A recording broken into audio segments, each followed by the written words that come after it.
السلام علیکم۔ سلامہ سلامہ کی سریلی تانے ابھرتی تو سہل زہری کی پوری گلی گونج اٹھتی۔ قدرت نے سلامہ کو رسیلی آواز کے ساتھ حسن صورت سے بھی نوازا تھا۔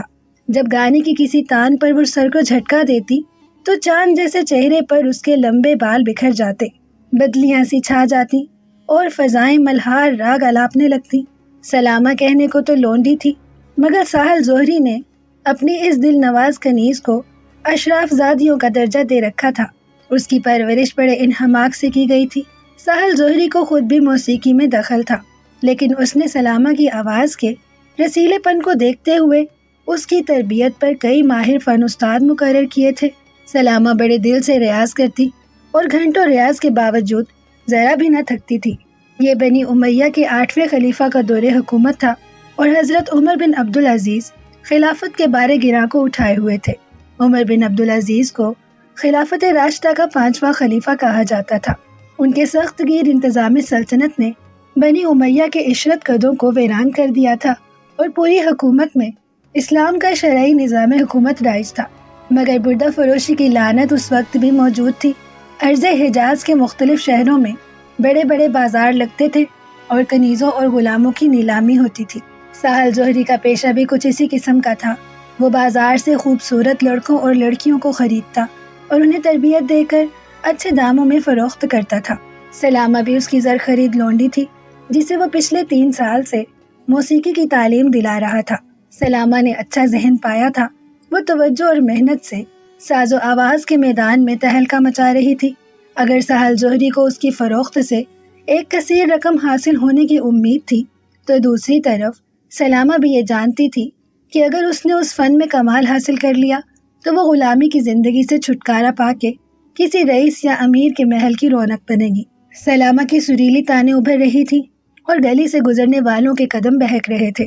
کچھ لوگ تو رک کر سلامہ کے رسیلے بولوں کو کانوں کے ذریعے اپنے دل میں اتار لیتے تھے، مگر وہ صرف چند لمحوں کے لیے ٹھہرتے، پھر آگے بڑھ جاتے تھے۔ ساحل زہری ایک بڑا رئیس اور تاجر تھا۔ اس کے پس دیوار کھڑے ہو کر گانا سننا خطرے سے خالی نہ تھا۔ سلامہ ساز و آواز کا یہ کھیل اب تک ساحل زہری کی حویلی کی بلند چہار دیواری کے اندر کھیل رہی تھی۔ ساحل زہری اس وقت تک سلامہ کو عکاظ کے مشہور میلے میں بھی لے کر نہیں گیا تھا، جہاں ہر طرف فن کی نمائش ہوتی تھی اور صاحب فن کو صحیح معنوں میں داد ملتی تھی۔ شاید ساحل زہری کی نظر عکاظ کے میلے سے بھی زیادہ اونچی تھی۔ ساحل زہری کی حویلی سے کچھ فاصلے پر ایک مسجد تھی۔ نماز عشاء ختم ہو چکی تھی اور نمازی اپنے اپنے گھروں کو رخصت ہو گئے تھے۔ سب سے آخر میں ایک جوان عمر نوجوان نمازی مسجد سے برآمد ہوا اور اس کے قدم آہستہ آہستہ ساحل زہری کی حویلی کی طرف اٹھنے لگے۔ یہی سلامہ کے ریاض کا وقت تھا۔ ادھر نماز ختم ہوئی اور سلامہ نے ساز سنبھال کر تانے بکھیرنا شروع کر دی۔ سلامہ کی تانوں کی گونج بڑھ رہی تھی، اس کے ساتھ ہی جواں عمر شیدائی کے قدموں میں بھی تیزی آ رہی تھی۔ وہ بڑھتا ہوا سڑک کے کنارے لگی ہوئی ایک بتی کے پاس پہنچ گیا۔ فانوس نما لالٹین میں جلتی ہوئی شمع کی روشنی بہت مدھم تھی، مگر جوان کے لیے شاید یہ ایک بہت بڑا سہارا تھا۔ اس نے اپنی نظریں شمع پر جما دی اور اپنی سماعت کو حویلی سے اٹھنے والی آواز کے تعاقب میں چھوڑ دیا۔ یہ اس کا روز کا معمول تھا۔ وہ مسجد میں سب سے آخر میں نکلتا اور سیدھا شمع کے کھمبے کے پاس آ کر کھڑا ہو جاتا۔ اس کی نظریں شمع پر جم جاتی اور کان سلامہ کی آواز پر لگ جاتے۔ ساحل زہری بڑا محتاط تاجر تھا۔ یہ احتیاط اسے تجربے نے سکھائی تھی۔ اس کی کئی تربیت اور غیر تربیت یافتہ کنیزیں حویلی سے فرار ہو گئی تھی۔ اس احتیاط کے تحت اس نے حویلی کے باہر ایک مسلح پہرے دار مقرر کیا تھا، جس کا کام تھا کہ وہ سلامہ کے گانے کے دوران کسی اجنبی کو حویلی کی دیوار کے ساتھ نہ کھڑا ہونے دے۔ اس شب ساحل زہری کسی کام سے باہر گیا ہوا تھا۔ واپس آتے آتے اسے رات ہو گئی۔ وہ حویلی کے دروازے پر پہنچا تو اچانک اس کی نظر شمع کے کھمبے پر پڑی، جس کے نیچے کوئی شخص چادر میں لپٹا کھڑا تھا۔ کھمبا اگرچہ حویلی کے دروازے سے دور تھا، مگر اس کے دل میں شبہ پیدا ہوا۔ شبہ اس وجہ سے اور زیادہ پیدا ہوا کہ حویلی میں سلامہ کی تانیں بلند ہو رہی تھی اور اس کی آواز بلند و بالا چہار دیواری عبور کر کے دور تک پہنچ رہی تھی۔ کون ہو تم؟ ساحل زہری نے قریب پہنچ کر کہا۔ اس کا لہجہ کافی تلخ تھا۔ جوان پر محویت کا عالم طاری تھا۔ اس کی نظریں شمع پر تھیں، مگر حواس سلامہ کے تانوں میں کھوئے ہوئے تھے۔ سہل جوہری کی آواز کا اس پر کوئی اثر نہ ہوا تھا۔ جواب نہ پا کر سہل جوہری کو غصہ آ گیا۔ اس نے ڈپٹ کر کہا، بولتا کیوں نہیں؟ کیا گونگا ہے؟ سہل جوہری نے اس زور سے ڈانٹا تھا کہ اس کے لہجے کی کرختگی سلامہ کی تانوں پر حاوی ہو گئی۔ جوان کا انہماک ختم ہو گیا اور تصور اور تخیل کے تمام تار شکستہ ہو گئے۔ اس نے شمع سے نظریں ہٹا کر سہل جوہری کو دیکھا۔ سہل جوہری کی نظر جب جوان کے چہرے پر پڑی تو اس کا سارا وجود جیسے ہل کے رہ گیا۔ ارے آپ ہیں؟ آپ عبد الرحمن؟ سہل کی زبان سے الفاظ اٹک اٹک کر نکل رہے تھے۔ جوان نے بھی سہل جوہری کو پہچان لیا تھا۔ اس نے کمال متانت سے کہا، ہاں سہل جوہری، میں ہوں، مگر حضرت آپ یہاں؟ جوان نے ہونٹوں پر انگلی رکھ کے اسے خاموش رہنے کا اشارہ کیا، پھر ایک لمحے بعد بولا، کچھ دیر خاموش رہو، باتیں کرنے کو تو پوری رات پڑی ہے۔ مگر جناب حضرت سنیے تو۔ سہل جوہری نے کچھ کہنا چاہا مگر جوان نے اسے سختی سے ڈانٹا۔ خاموش ہو جاؤ سہل، سنتے نہیں یہ آواز تو قدرت کا عطیہ ہے۔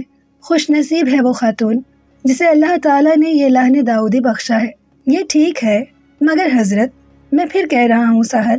خوشرو جوان عبد الرحمن نے اسے پھر ٹوکا، تم سمجھ رہے ہو کہ میں گناہ کر رہا ہوں؟ نہیں سہل، ایسا نہیں ہے۔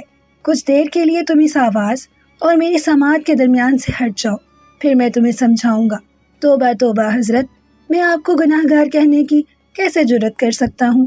سہل جوہری نے لجاجت سے کہا، میرا مطلب ہے اگر آپ کو گانا سننا ہی ہے تو پھر۔ مگر اس وقت تک عبد الرحمن کی نظریں سہل سے ہٹ کر پھر شمع پر جم گئی تھی اور وہ سلامہ کے نغمے میں کھو گئے تھے۔ عرض حجاز کے اس خوبرو جوان کا پورا نام عبد الرحمن بن ابی عمارہ تھا۔ ان کا غفوان شباب ہی تھا، مگر اس عمر میں وہ عالم، فاضل، فقیہ اور مجتہد کے درجے پر پہنچ گئے تھے۔ عبد الرحمن کے زہد و تقویٰ، عبادت، ریاضت اور پرہیزگاری کا یہ عالم تھا کہ کم سن ہونے کے باوجود وہ قیس یعنی راہب کے لقب سے مشہور ہو چکے تھے۔ عام طور پر وہ اپنا وقت صبح مسجد میں گزارتے اور اگر کبھی باہر جانے کا اتفاق ہوتا تو ان کی نظریں زمین پر لگی رہتی۔ وہ راستے میں کسی سے گفتگو نہ کرتے، سر جھکائے مسجد سے جاتے اور اسی وقت واپس آ جاتے۔ مگر ادھر چند روز سے ان کے معمول میں فرق آ گیا تھا۔ کسی شب سہل ظاہری کی حویلی کے قریب سے گزرتے ہوئے ان کے کانوں میں سلامہ کے نغمے کی آواز پڑی تھی۔ اس آواز کو سن کر ان پر کچھ ایسی بے خودی طاری ہوئی کہ ان کے قدم وہیں رک گئے اور ان میں اس وقت تک حرکت پیدا نہ ہوئی جب تک سلامہ کا نغمہ ختم نہ ہو گیا۔ اس شب سے ان کا یہ معمول ہو گیا کہ وہ نماز عشاء کے بعد راستے کی بتی کے نیچے آ کے کھڑے ہو جاتے اور جب تک سلامہ کی تانیں جاری رہتی عبد الرحمن بت بنے کھڑے رہتے۔ انہیں نہیں معلوم تھا کہ حویلی کس کی ہے اور موسیقی کی اس ملکہ کا کیا نام ہے۔ انہیں تو بس آواز سے تعلق تھا اور وہ سریلے نغموں پر عاشق ہو گئے تھے۔ سلامہ کی تانیں ختم ہوئیں تو جیسے عبد الرحمن کو ہوش آ گیا۔ انہوں نے پلٹ کر سہل جوہری کو دیکھا۔ سہل جوہری، بتاؤ تم کیا پوچھنا چاہتے ہو؟ مجھے کچھ نہیں پوچھنا ہے محترم، صرف ایک درخواست کرنی ہے۔ سہل جوہری نے بڑے ادب سے کہا، درخواست؟ اور مجھ سے؟ میرے دونوں ہاتھ خالی ہیں سہل۔ عبد الرحمن نرمی سے بولے، مجھے خدا نے سب کچھ دیا ہے محترم، میں تو صرف یہ چاہتا ہوں کہ آپ اپنے مبارک قدموں سے اس حویلی کو رونق بخشیں۔ سہل جوہری نے درخواست پیش کی۔ کون سی حویلی سہل؟ عبد الرحمن نے سہل جوہری کو چونک کے دیکھا۔ وہ سامنے کی حویلی جہاں سے نغمہ بلند ہو رہا تھا، وہ سامنے والی حویلی؟ عبد الرحمن کی آنکھوں سے حیرت چھلک پڑی۔ انہوں نے فوراً اپنا رخ بدلا اور بغیر جواب دیے وہ تیز تیز قدموں سے مسجد کی طرف چلنے لگے۔ سنیے تو محترم، حضرت ذرا ٹھہریے۔ سہل جوہری کچھ دور ان کے پیچھے آیا، مگر جب عبد الرحمن نے کوئی جواب نہ دیا تو نا امید ہو کر واپس چلا گیا۔ سہل جوہری اپنی حویلی میں داخل ہوا تو اس کے چہرے پر عجب طرح کی مسرت اور طمانینت تھی۔ اس نے اندر پہنچتے ہی آواز دی، سلامہ، کہاں ہو؟ ادھر آؤ، تمہارے لیے خوشخبری ہے۔ کیا خوشخبری ہے آقا؟ سلامہ بھاگتی ہوئی آئی۔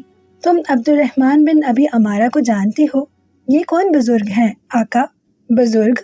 ہاں بزرگ ہیں، مگر ہیں جوان، خوبصورت اور خوب سیرت جوان۔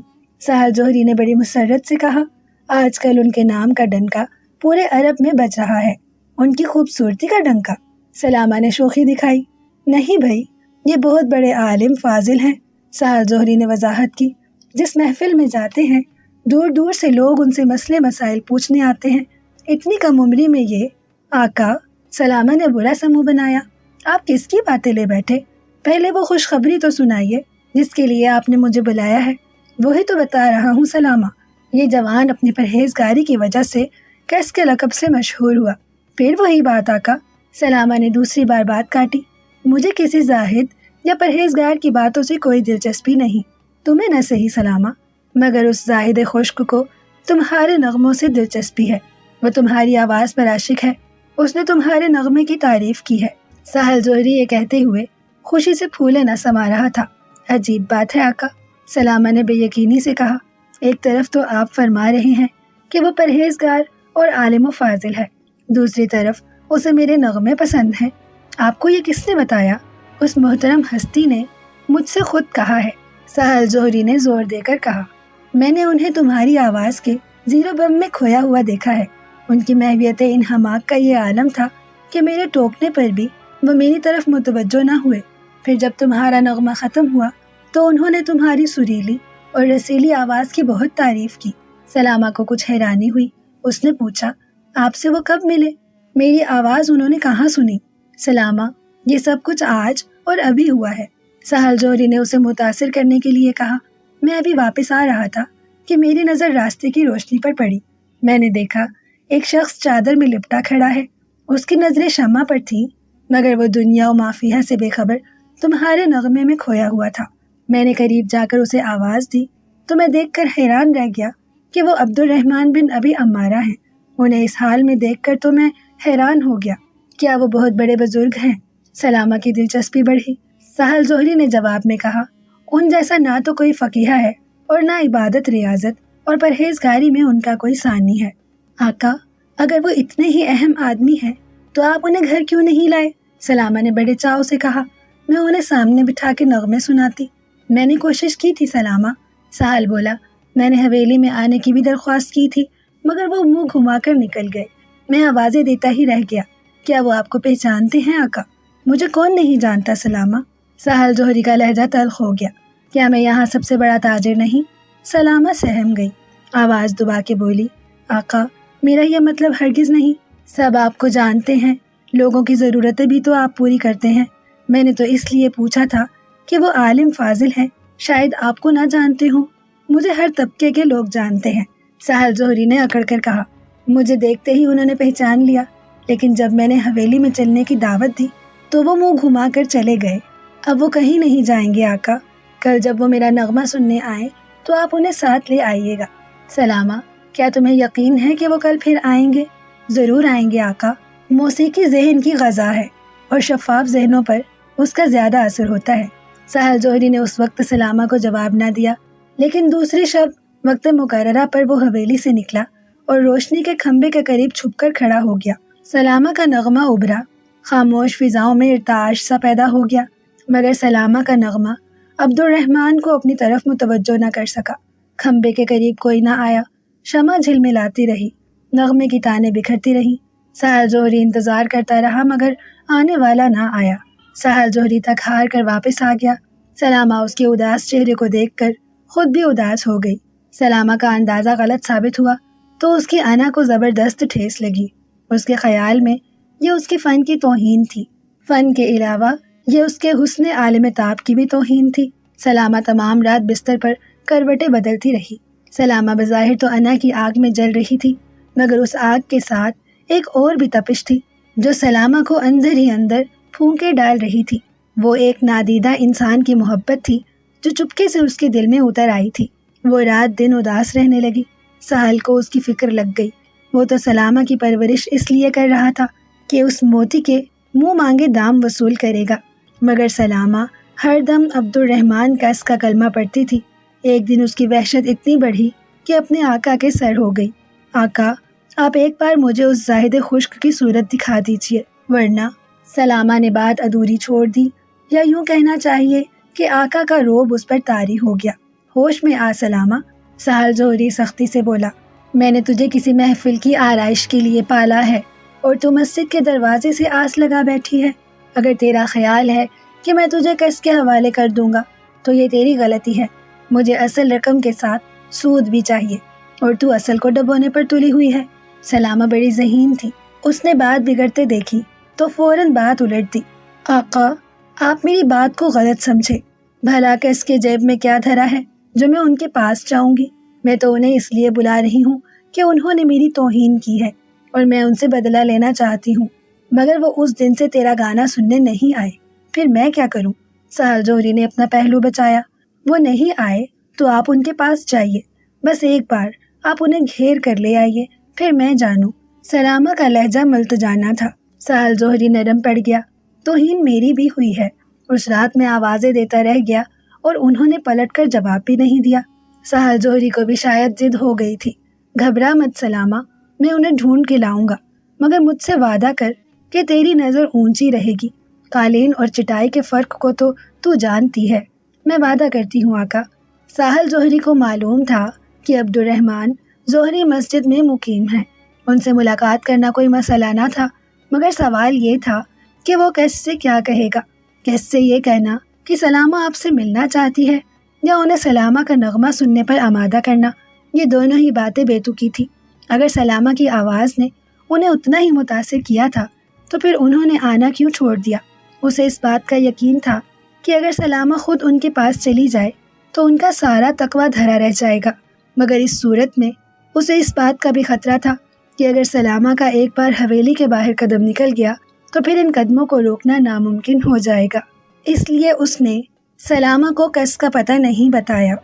آخر ساحل جوہری نے قصد کی تلاش شروع کر دی۔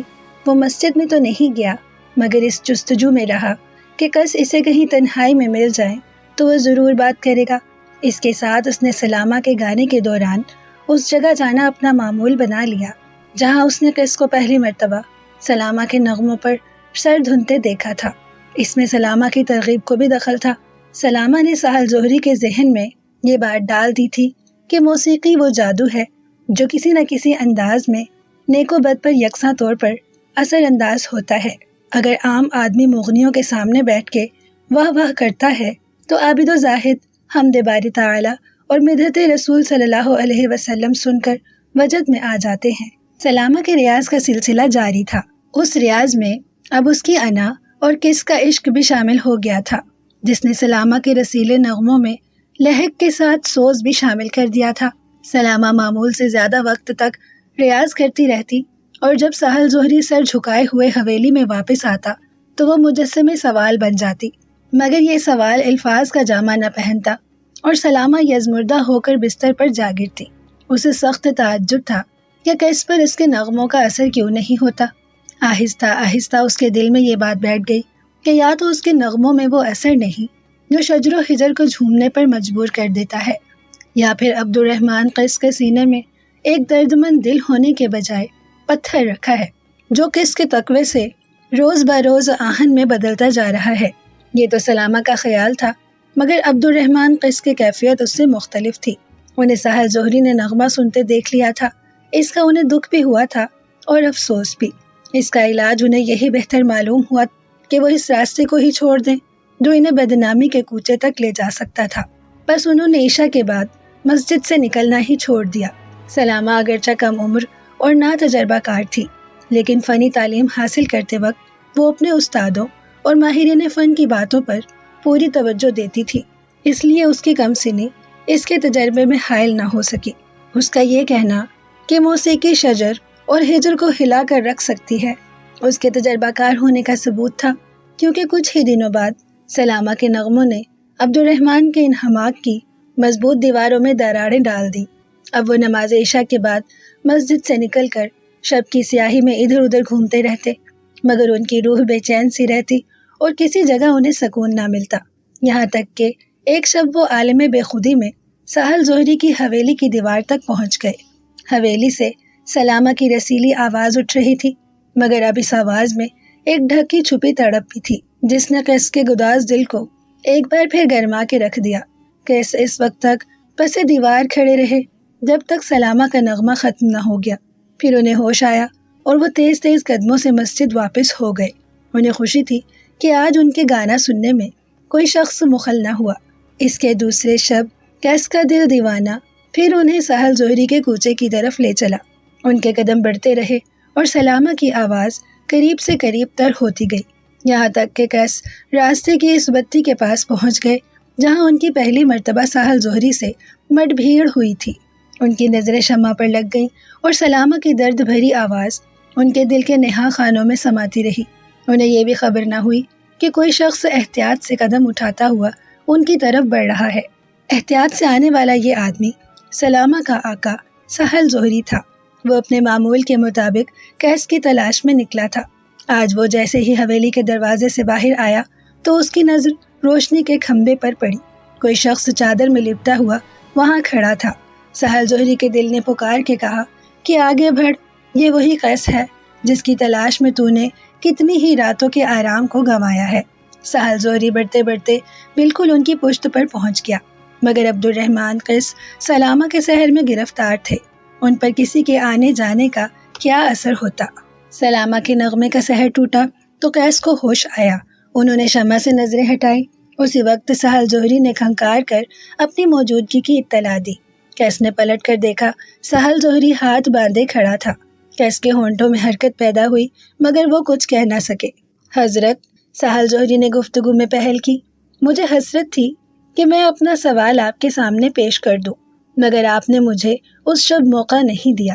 عبد الرحمن قیس متانت سے بولے، سہل، اگر واقعی تم کوئی خواہش رکھتے ہو یا تم کوئی سوال کرنا چاہتے ہو تو پہلے تمہیں یہ سوچنا چاہیے کہ تمہارے سامنے کون ہے۔ عبد الرحمن تمہاری ہی طرح خود بھی سوالی ہے، پھر بھی اگر تم اپنا مدعا بیان کرنا چاہتے ہو تو میں تمہارے حق میں دعا کروں گا۔ قبول کرنے یا رد کرنے کا اختیار صرف اللہ باری تعالیٰ کے پاس ہے، جو خلا کے عالم ہے اور ہمارے دلوں کے راز جانتا ہے۔ اے ریاضت اور اجتہاد کے پیکر عبد الرحمن قیس، سہل ظہری بڑے ادب سے بولا، اللہ نے مجھے اتنا دیا ہے کہ مجھے مزید کسی چیز کی ضرورت نہیں۔ میری تو صرف اب یہ خواہش ہے جسے آپ پورا کر سکتے ہیں۔ سہل، شاید تم اس شب کی بات دہرانا چاہتے ہو۔ حضور، میں نے اپنی بات پوری کب کی تھی، آپ نے موقع ہی نہیں دیا۔ سہل، میں جانتا ہوں کہ تم ایک بااثر آدمی ہو اور چاہتے ہو کہ تمہاری مدد سے اس سامنے کی حویلی میں جا کے اس ملکوتی نغمے کو قریب سے سنوں، مگر میں اس کی ضرورت محسوس نہیں کرتا۔ مگر عبد الرحمن قیس کو کسی کا احسان اٹھانے کی ضرورت نہیں۔ سہل ظہری نے صاف لفظوں میں کہا، یہ حویلی میری ہے اور میں آپ کا خادم ہوں۔ خوش قسمتی سے آپ جس آواز کو پسند کرتے ہیں وہ میری کنیز سلامہ کے رسیلے گلے سے نکلتی ہے۔ اگر جناب غریب خانے پر قدم رنجا فرمائیں تو نہ صرف میری حوصلہ افزائی ہوگی بلکہ گانے والی کنیز بھی اپنے نغموں سے حضور کو خوش کر کے ان ہستیوں میں شامل ہو جائے گی جن کے لیے آپ دعا فرماتے ہیں۔ عبد الرحمن قیس اس انکشاف پر کچھ حیران ہوئے، ذرا دیر سوچنے کے بعد بولے، دیکھو سہل، آواز قدرت کا دیا ہوا گراں قدر عطیہ ہے۔ اچھی آواز سننا اور قدرت کے عطیے کی تعریف کرنا میرے خیال میں کوئی بری بات نہیں۔ تم جانتے ہو کہ دنیا کا سب سے عظیم نغمہ اذان ہے، جس کا پہلا بول کفار کے دل میں دہشت پیدا کر دیتا ہے تو دوسری طرف مردہ دلوں میں جان ڈالتا اور انہیں سجدے پر مجبور کرتا ہے۔ اچھی آواز سے ادا ہونے والا نغمہ بھی روح کی غذا ہے۔ ہم دور سے کھڑے ہو کر بھی اپنی روح کو فرحت دے سکتے ہیں۔ میں اپنی نظروں کو آلودہ نہیں کر سکتا سہل، خواہ تمہاری حویلی ہی کیوں نہ ہو۔ اور اگر میں یہ کہوں کہ مجھے آپ اور آپ کی نظروں پر اعتماد ہے تو سہل ظہری نے بڑی حکمت سے قیس کو گھیرنے کی کوشش کی۔ دیکھیے حضور، میں آپ کو یقین دلاتا ہوں کہ میں سلامہ کو پردے میں بٹھا کر آپ کو اس کے نغمے سنواؤں گا۔ یہ میری خواہش ہے اور اس میں سلامہ کی خواہش بھی شامل ہے۔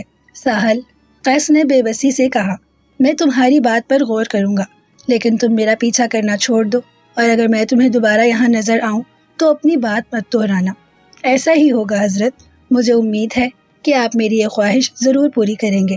عبد الرحمن قیس اپنے راستے ہو لیے اور سہل خوش خوش گھر واپس آیا۔ بڑی کوشش کے بعد اس کی القیس سے ملاقات ہوئی تھی، اس لیے وہ مسرت سے سرشار تھا۔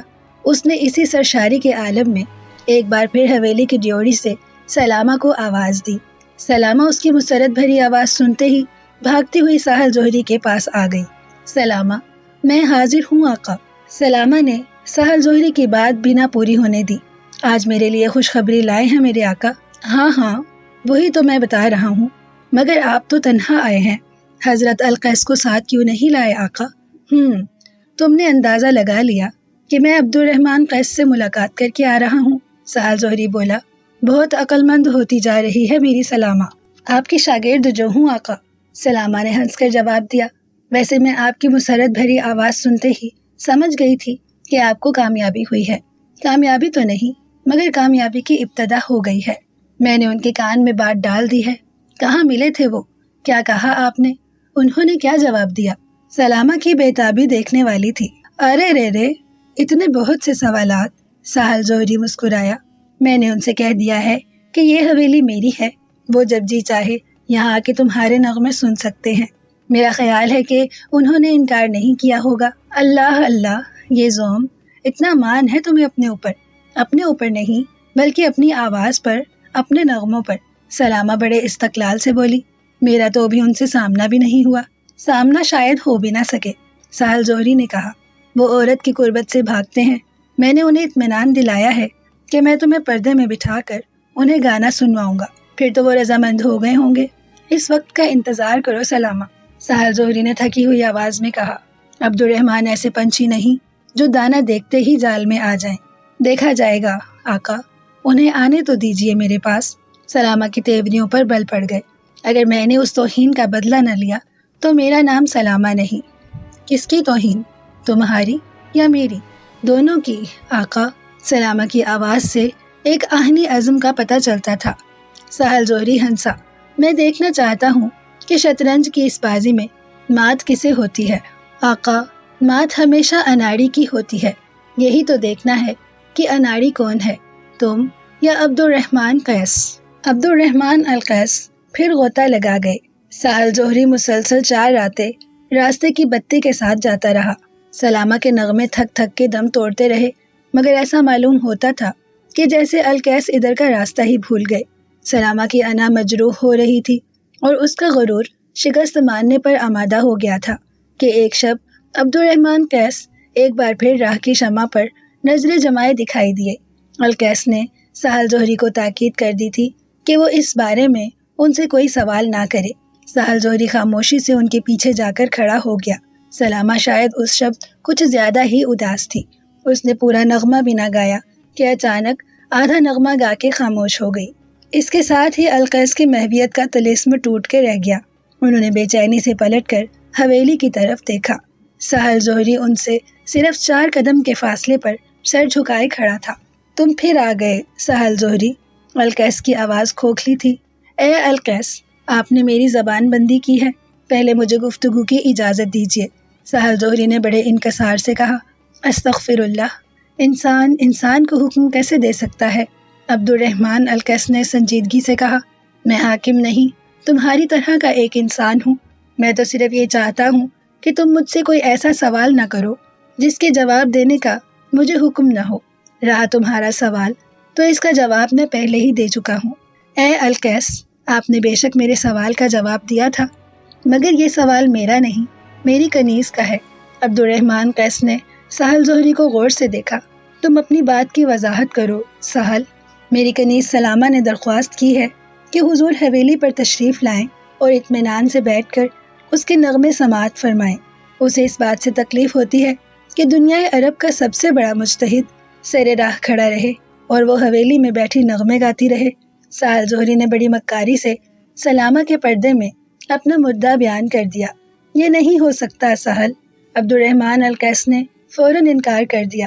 اخلاق یا شرع اس بات کی اجازت نہیں دیتی کہ کوئی مرد کسی غیر عورت کا چہرہ دیکھے، خواہ وہ عورت کتنی ہی محترم کیوں نہ ہو۔ اے القیس، سلامہ کو اپنی شکل دکھانے کی ہرگز بھی خواہش نہیں، وہ پردے میں بیٹھ کے گانا سنائے گی۔ سہل زہری نے اپنی آواز اور لہجے میں اور زیادہ انکسار پیدا کر لیا۔ سلامہ نے یہ بھی درخواست کی ہے کہ اگر حضور حویلی میں تشریف نہیں لاتے تو وہ ہمیشہ کے لیے اپنی آواز بند کر دے گی اور پھر کبھی بھی نہیں گائے گی۔ نہیں سہل، اسے ایسا نہیں کرنا چاہیے۔ عبد الرحمن القیس پریشان ہو گئے۔ قدرت نے اسے جو عطیہ دیا ہے اس سے فائدہ نہ اٹھانا کفران نعمت ہوگا۔ وہ ضرور گائے گی۔ مرحبا القیس، آپ نے سچ فرمایا، میرے ساتھ تشریف لے چلیے۔ سلامہ انتظار میں ہے، اور پھر بے خطر کود پڑا آتش نمرود میں عشق۔